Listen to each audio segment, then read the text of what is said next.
Kathy, I'm grateful that you came tonight. I couldn't think of a single other person who might be able to explain this to us. So I want to walk you through some of these pronouns, and I want to take it as seriously as I can, because I know very soon I'll be forced to participate at gunpoint, so we might as well start now. It's not forced at gunpoint. You're going to enjoy it. Well, I think if recent history is any precedent, yes, we're laughing about this now. It'll be mandatory tomorrow. So let's start with the pronoun Z for he, she, and zer for him and her. Right. How would I ask the following sentence? Okay. Did she enjoy herself at the party? I want to get it right. Did Z enjoy herself at the party? Okay, that sounds like Henry Kissinger. Okay, that sounds like a German accent. Are you sure that's right? That is absolutely correct. Yes, yes. Okay. This is in many universities have put out these pronoun guides.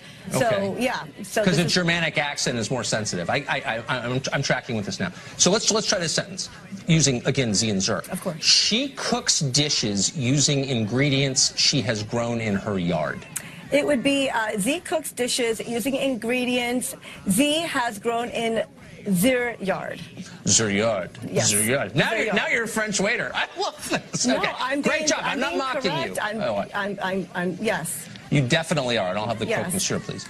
And we're going to move on now to co and cos. Exactly. If I'm pronouncing it correctly. You are actually, yes. Okay, so we're going to translate, if you wouldn't mind, this sentence. I don't mind. He asked himself whether his gender pronouns were mildly confusing for others. So co asked, co-self, whether cos gender pronouns were mildly confusing for others.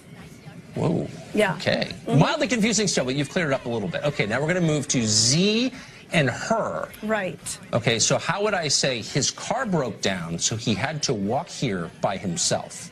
It would be here car broke down, so Z had to walk here by herself. And that's different from Pidgin English how? Well, this is accepted by the LGBTQIA community, and different colleges and universities going from Vanderbilt to California to Georgia have accepted these and added them to their pronoun usage grammar books. So I know a number of members of that community have never heard of any of this, but whatever. We're going to try one last one, and my producers promised me this is real. Yeah. It's yo. Yo. And this is why I think this is written by The Onion, but whatever. They promise this is real according to the scholars at UC Davis. Yo is for he and she. Yes. Yas or yos is him or her. And of course, yoself is for himself, herself. So how would I ask? Right. She'd better leave now if she wants to make her flight in time. So yo better leave now if yo want to make your flight on time. Yo's flight on time. Yo's flight. I'm sorry, yo's flight on time. Yes. And it could be purse, P-E-R-S. I mean, there's different, you could choose whichever pronoun you're comfortable with. So it doesn't have to be one of these pronouns. There are many. There are many, an infinite number. But isn't the purpose of language is to communicate mutually agreed upon using mutually agreed upon definitions, right? So if I replace language with something that's dumber, less precise, and embarrassing, how does it forward the purpose of language itself, which is to facilitate communication? Smarter, not offensive, and forward-thinking, I think, is the way we'd be correcting our language. You're totally right. And I've forgotten the kind of underlying assumption here, which is that all change is good. All change is good, and language does change, and this is a sign of the future. And in 50 years, I mean, this is just going to be automatic. We're not even going to think twice.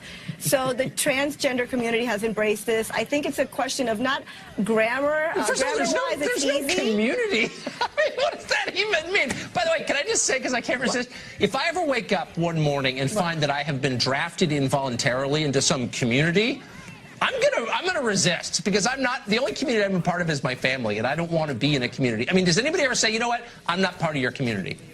Well, that's the beauty of this. I mean, you can be part of a community. You don't have to be part of a community. You can be who you want to be. You can say, hey, I don't want a pronoun. No pronoun for me, please. And no, you can't. Yes, you can do that. Everything is mandatory. All change is good. Everything is mandatory. Those are the two rules we all live by now. Gender identity, biological sex, gender expression, cisgender, MTF, FTM, MTM, FTF, transgender versus transgendered, trans with an asterisk, transsexual, transvestite, cross-dressing, drag, dysphoria, being gender queer, gender fluid, agender, neutois, gender variant, androgynous, intersex, demigirl and demiguy, third/other gender, bigender, trigender, two-spirit, non-binary, and probably much more. Z, here, Z, zim, zer, yeah, Z, here, Z, zim, zer, yeah. Gender identity, biological sex, gender expression, cisgender, MTF, FTM, MTM, FTF, transgender versus transgendered, trans with an asterisk, transsexual, transvestite, cross-dressing, drag, dysphoria, being gender queer, gender fluid, agender, neutois, gender variant, androgynous, intersex, demigirl and demiguy, third/other gender, bigender, trigender, two-spirit, non-binary, and probably much more.